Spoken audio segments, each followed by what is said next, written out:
नमस्कार, स्वागत है साहित्यिक झरोका चैनल पर। आज हम करेंगे अलंकार भाग एक। व्याकरण की दृष्टि से बहुत ही महत्वपूर्ण है। इसके बारे में हम विस्तार से जानेंगे अपने वीडियो के माध्यम से। तो आइए प्रारंभ करते हैं। सबसे पहले हम करेंगे अलंकार का अर्थ और उसकी परिभाषा। देखिए, व्युत्पत्ति की दृष्टि से अगर देखें तो यह दो शब्दों के मेल से बना है, वो है अलम और कार। इनके योग से क्या बना है? अलंकार। इसमें अलम का अर्थ होता है शोभा और कार का अर्थ है करने वाला। तो इसका शाब्दिक अर्थ क्या हुआ? शोभा करने वाला या सुंदर बनाने वाला। संज्ञा के रूप में अगर इसका अर्थ जाने तो वो है आभूषण या गहना। जैसे स्त्री सुंदर बनने के लिए या अपने सौंदर्य में वृद्धि के लिए आभूषण का प्रयोग करती है, उसी प्रकार शब्दों को, काव्य को सुंदर बनाने के लिए अलंकारों का प्रयोग किया जाता है। परिभाषा के जानने का प्रयास करें तो सबसे पहले भरत मुनि की परिभाषा है। ये क्या कहते हैं? अलंकृति इति अलंकार। जो अलंकृत करता है वही अलंकार है। यानी जो काव्य को या शब्दों को अलंकृत करेगा, सुंदर बनाएगा, वो क्या है? अलंकार है। दंडे की परिभाषा भी बहुत महत्वपूर्ण है। ये कहते हैं काव्य शोभाकरान धर्मान अलंकारान परचक्षते। अर्थात काव्य की शोभा करने वाले धर्म को अलंकार कहते हैं। यानी वो धर्म जो काव्य को सुंदर बनाता है उसे हम क्या कहेंगे? अलंकार कहेंगे। तो ये परिभाषाएं हैं जो कि बहुत ही महत्वपूर्ण परिभाषाएं हैं। शाब्दिक अर्थ और संज्ञा की दृष्टि से जो इसका अर्थ है वो हमने यहाँ जाना। शाब्दिक अर्थ क्या है? शोभा बढ़ाने वाला। और संज्ञा के रूप में क्या है? आभूषण या गहना। इसके पश्चात है अलंकारों का वर्गीकरण। देखिए, अलंकारों का 3 प्रकार से वर्गीकृत किया गया है। सबसे पहले है शब्दालंकार। ये कहाँ होते हैं? जहां पर शब्द के चमत्कारिक प्रयोग से काव्य में सौंदर्य का आभास हो, वहां शब्दालंकार होते हैं। यानी शब्दों का ऐसा प्रयोग किया जाए कि चमत्कार उत्पन्न किया करने का प्रयास किया जाए। यानी चमत्कार उत्पन्न करने के लिए शब्दों का सुंदर प्रयोग करना, और उससे क्या होगा? काव्य सुंदर बनेगा। यानी काव्य में सौंदर्य का आभास हो तो वहां पर क्या होगा? शब्दा अलंकार। क्योंकि ये शब्दों के माध्यम से चमत्कार उत्पन्न हो रहा है, इसीलिए इसको क्या कहते हैं? शब्दा अलंकार। ये 3 प्रकार के होते हैं: अनुप्रास अलंकार, यमक अलंकार और श्लेष अलंकार इसी के अंतर्गत आते हैं। उसके बाद दूसरा अलंकार है अर्थालंकार। देखिए, अर्थ में रमणीयता उत्पन्न करने वाले अलंकार को अर्थालंकार कहते हैं। यहाँ पर अर्थ महत्वपूर्ण है, अर्थात यहाँ भाव महत्वपूर्ण है। जबकि शब्दालंकार में क्या है? शब्द महत्वपूर्ण है। और इसकी एक विशेष पहचान है कि अगर किसी शब्द का पर्यायवाची प्रयोग कर दिया जाए तो वहां पर शब्दालंकार समाप्त हो जाता है। जैसे अगर किसी अलंकार में पानी का प्रयोग किया गया है, इसकी जगह अगर जल लिख दिया जाए तो वो शब्दालंकार समाप्त हो जाता है।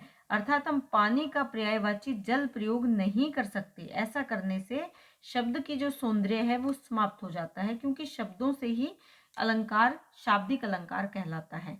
तो ये आप ध्यान में रखेंगे कि शब्दालंकार में पर्यायवाची शब्द का प्रयोग नहीं किया जाता। और अर्थालंकार में महत्वपूर्ण क्या है? भाव महत्वपूर्ण होते हैं। उसके बाद आता है उभयालंकार। देखिए, उभयालंकार दोनों का मेल है, यानी शब्द और अर्थ दोनों प्रकार के चमत्कार से काव्य जो बनाया जाता है, लिखा जाता है, यानी काव्य को जो सौंदर्य प्रदान किया जाता है, वहां पर क्या होता है? उभया अलंकार। यहाँ पर शब्द भी महत्वपूर्ण है और अर्थ भी महत्वपूर्ण है, तब क्या बनता है? उभय अलंकार उत्पन्न होता है, या उभय अलंकार वहां पर दृष्टव्य होता है, जहां पर शब्द और अर्थ दोनों में चमत्कार उत्पन्न करने का प्रयास किया जाए। तो ये 3 प्रकार के अलंकार हैं। आज की वीडियो में मुख्य रूप से हम अनुप्रास, यमक और श्लेष के बारे में विस्तार से जानेंगे। तो सबसे पहले हम करते हैं अनुप्रास अलंकार। इसके बारे में विस्तार से जानते हैं। आप ये ध्यान में रखेंगे कि मुख्य तौर पर अनुप्रास अलंकार के 5 भेद होते हैं। अनुप्रास अलंकार के 5 भेद होते हैं, लेकिन हमारी वीडियो में हम इसके 2 ही भेद करेंगे अनुप्रास अलंकार के, जो कि आपकी परीक्षा की दृष्टि से महत्वपूर्ण है। सबसे पहले इसके अर्थ के बारे में जानते हैं। अनुप्रास का शाब्दिक अर्थ क्या है? एक ही क्रम में एक से अधिक बार आना ही अनुप्रास कहलाता है। इसकी परिभाषा जहाँ स्वरों की भिन्नता होने पर भी व्यंजनों की एक ही क्रम में एक से अधिक बार आवृत्ति हो, वहाँ क्या होगा? अनुप्रास अलंकार होगा। यानी यहाँ स्वर तो भिन्न हो सकते हैं, लेकिन व्यंजन समान होंगे और वो व्यंजन ही इस अलंकार को शब्दालंकार बनाएंगे या इसे अनुप्रास अलंकार के अंतर्गत रखेंगे। जैसे उदाहरण के तौर पर मैंने यहाँ बताने का प्रयास किया है, बहुत ही महत्वपूर्ण और प्रसिद्ध पंक्तियां हैं। तरनी तनुजा तट तमाल तरवर बहुछाए, झुके कूल सो जल परसन हित मनहु सुहाए। यहाँ पर त जो वर्ण है इसकी आवृत्ति बार बार हुई है, तो यहाँ पर जो ये त व्यंजन है इसकी आवृत्ति बार बार हुई है, तो यहाँ कौन सा अलंकार होगा? यहाँ पर अनुप्रास अलंकार होगा। ये आप ध्यान में रखें कि यहाँ पर एक समान वर्ण की आवृत्ति हो रही है, तो ये अलंकार कौन सा होगा? अनुप्रास अलंकार होगा। इसके साथ आपने वो पंक्तियां भी सुनी होगी जिसमें चारु चंद्र की चंचल किरणें, चारु चंद्र की चंचल किरणें खेल रही है जलथल में। तो यहाँ पर देखिए च जो वर्ण है इसकी आवृत्ति क्या हो रही है? बार बार हो रही है, तो कौन सा अलंकार होगा? यहाँ पर अनुप्रास अलंकार होगा। ये आप ध्यान में रखें। इसके बाद है अनुप्रास अलंकार के भेद। जैसे कि मैंने अभी बताया था कि मुख्य तौर पर इसके कितने भेद हैं? इसके 5 भेद हैं, लेकिन यहाँ पर हम केवल 2 ही भेद इसके करेंगे। तो सबसे पहला क्या है? छेकानुप्रास। छेकानुप्रास में क्या ध्यान में रखना होता है कि यहाँ पर जो व्यंजन वर्ण है उसकी 2 बार आवृत्ति होती है, वो क्या कहलाएगा? छेकानुप्रास अलंकार कहलाता है। 2 बार, ये ध्यान में रखें कि आवृत्ति कितनी बार होगी? 2 बार होगी। जैसे कानन कठिन भयंकर भारी, ये भी 2 बार हो रहा है, ये भी 2 बार आवृत्ति हो रही है। घोर घाम 1 और ये 2, वारी वारी, ये भी 2 बार आवृत्ति हो रही है।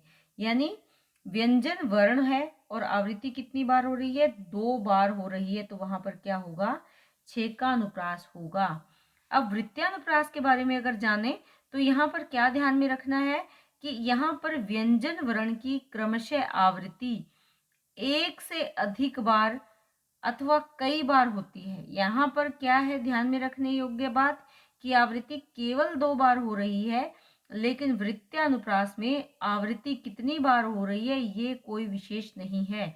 यहाँ पर कितनी भी बार उस वर्ण का प्रयोग किया जा सकता है। जैसे रघुपति राघव राजा राम, र वर्ण का प्रयोग 1 से अधिक बार हो रहा है, 2 से भी अधिक बार हो रहा है।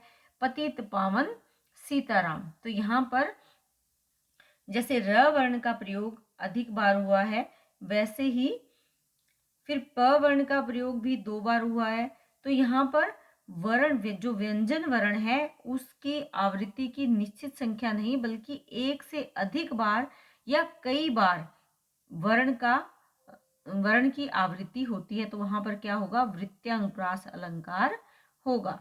तो ये अनुप्रास अलंकार के 2 भेद हमने किए। आपको ध्यान में क्या रखना है कि मुख्यतः पूछ लिया जाए कि अनुप्रास अलंकार के कितने भेद होते हैं, तो 5 भेद होते हैं, लेकिन हमने परीक्षा की दृष्टि से जो 2 महत्वपूर्ण है, छेकानुप्रास और वृत्यानुप्रास, उन्हीं को यहाँ पर किया है। इसके बाद है यमक अलंकार। ये भी शब्दालंकार है। एक शब्द 1 से अधिक बार प्रयोग हो और उनके अर्थ प्रत्येक बार अलग हो, वहां पर क्या होगा? यमक अलंकार। यानी शब्द जो प्रयोग हो रहा है वो 1 से ज्यादा बार प्रयोग हो रहा है और प्रत्येक बार उसके अर्थ भी अलग हैं। जैसे कनक कनक ते सोगुनी, मादकता अधिकाए, वा पाए बोराए जग, वा खाए बुराई। देखिए, एक को पाने से जो जग है बावला हो जाता है और दूसरे को खाने से जो जग है बावला हो जाता है। तो पहला क्या हुआ? कनक किसको कहते हैं? सोने को कनक कहते हैं। और दूसरा कनक क्या है? धतूरा। तो जो सोना है यानी धन, धन को पाकर ही लोग बावले हो जाते हैं, बुरा जाते हैं, ये संसार पागल हो जाता है, अहंकारी हो जाता है। और दूसरा क्या है? धतूरा, यानी धतूरे का सेवन करने से, यानी वो खाकर लोग बुरा जाते हैं। कि कनक कनकते, कहने का अभिप्राय है कि धतूरे से अधिक मादकता किस में है? सोने में है, पहले वाले कनक में है, धन में है, कि उसको तो धतूरे से बोराने के लिए तो उसे खाना पड़ता है, लेकिन सोने को तो प्राप्त करके ही लोग अहंकारी हो जाते हैं, बोरा जाते हैं या पागल हो जाते हैं। देखिए, एक शब्द जैसे कनक एक से अधिक बार प्रयोग हुआ, ये एक बार, और ये दूसरा यानी 2 बार प्रयोग हुआ, लेकिन प्रत्येक बार अर्थ उसका क्या है? अलग है। पहले कनक का अर्थ क्या है? सोना या धन, और दूसरे कनक का अर्थ क्या है? धतूरा। तो ये आप ध्यान में रखेंगे कि जहाँ इस प्रकार से एक शब्द की आवृत्ति एक से अधिक बार हो और इसके साथ उसका अर्थ भी भिन्न हो, वहां पर क्या होगा? यमक अलंकार होगा। इसके बाद है श्लेष अलंकार। देखिए, श्लेष का शाब्दिक अर्थ क्या है? चिपका हुआ। तो श्लेष अलंकार में हमें क्या ध्यान में रखना है कि इसके साथ अर्थ चिपके हुए होंगे। जैसे परिभाषा, जहां किसी शब्द के एक से अधिक अर्थ निकलते हैं वहां पर क्या होगा? श्लेष अलंकार होगा। जैसे रहीमन पानी राखिए, बिन पानी सब सून, पानी गए न उबरे, मोती मानुस चून। तो यहाँ पर पानी शब्द का प्रयोग किया गया है। पानी को किसके साथ जोड़ा है? रहीम जी की पंक्तियां हैं, ये रहीम जी का दोहा है। रहीम क्या कहते हैं कि पानी राखिए, पानी राखिए अर्थात हमें अपनी बिन पानी सब सून, पानी गए न उबरे, क्या नहीं उबरता? मोती, मनुष्य, और चून यानी आटा। जो मोती है उसकी चमक किससे है? पानी से। जो मानव है, मनुष्य है, उसके संदर्भ में किसके है? इज्जत, यानी पानी क्या है मानव के लिए? इज्जत। चून क्या है? जो चून यानी आटा, आटे के लिए क्या है? जल, कि जल के बिना आटा नहीं बनता। मनुष्य की अगर इज्जत ना हो तो समाज में उसको कोई स्थान नहीं होता। मोती को चमक कब मिलती है? जब वो पानी में रहता है। इसीलिए रहीम जी कहते हैं कि हमें पानी राखिए, बिन पानी सब सून। बिना पानी यानी बिना इज्जत के, बिना चमक के, बिना जल के सब व्यर्थ है, बेकार है। पानी अगर हमारे पास ना हो तो ना तो मोती में चमक आएगी, ना ही मनुष्य अपनी इज्जत प्राप्त कर सकेगा, और ना ही चून का कोई अस्तित्व होगा। तो यहाँ पानी शब्द का प्रयोग किया गया है एक से अधिक बार, और इसके अर्थ भी अलग अलग निकलते हैं। यानी एक शब्द के साथ अनेक अर्थ चिपके रहते हैं। अनेक अर्थ जहां चिपके हो वहां पर क्या होगा? वहां पर श्लेष अलंकार होगा। अलंकार को समझने के लिए एक उदाहरण और मैंने यहाँ पर डाला है। देखिए, चरण धरत शंका करत, भावत नींद न शोर, सुवर्ण को ढूंढत फिरत, कवि व्यभिचारी चोर। 3 है यहाँ पर, कवि भी है, व्यभिचारी भी है और चोर है। इन तीनों के संदर्भ में चरण शब्द का अगर हम देखें यहाँ पर प्रयोग, तो वो किस लिए किया है? कवि वो क्या करते हैं? सुंदर पद, चरण को क्या कहते हैं? पद भी कहते हैं। तो वो क्या करते हैं? सुंदर पद की रचना करते हैं। जो व्यभिचारी होता है, व्यभिचारी यानी जो बुरा व्यक्ति होता है, वो किसी के चरण चाप के आगमन के बारे में सोचता है।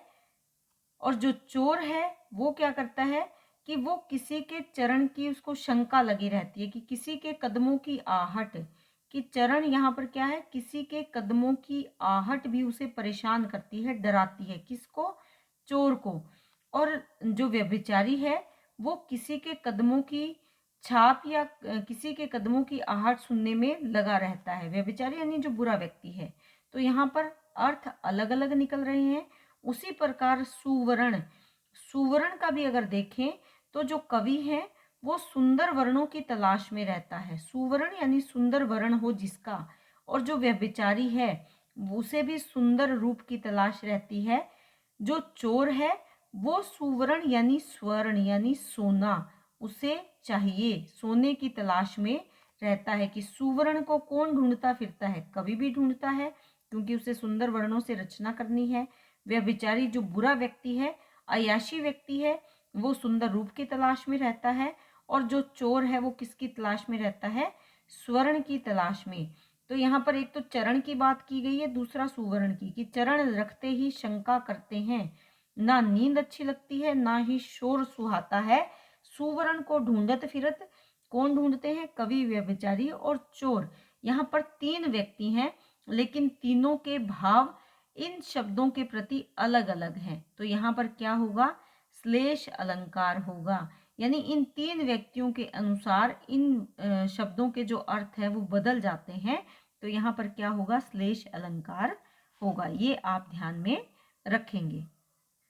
तो ये आज हमारा अलंकार का वीडियो था, जिसमें हमने अलंकार के बारे में विस्तार से जाना, उसके अर्थ और परिभाषा के बारे में जाना, और जो प्रमुख शब्दालंकार हैं जो 3 हैं उनके बारे में, यमक, अनुप्रास और श्लेष अलंकार के बारे में विस्तार से जाना। उम्मीद करती हूँ कि ये वीडियो आपके लिए उपयोगी सिद्ध होगा, और चैनल को इसी तरह लाइक, शेयर और सब्सक्राइब करते रहें। बहुत बहुत धन्यवाद।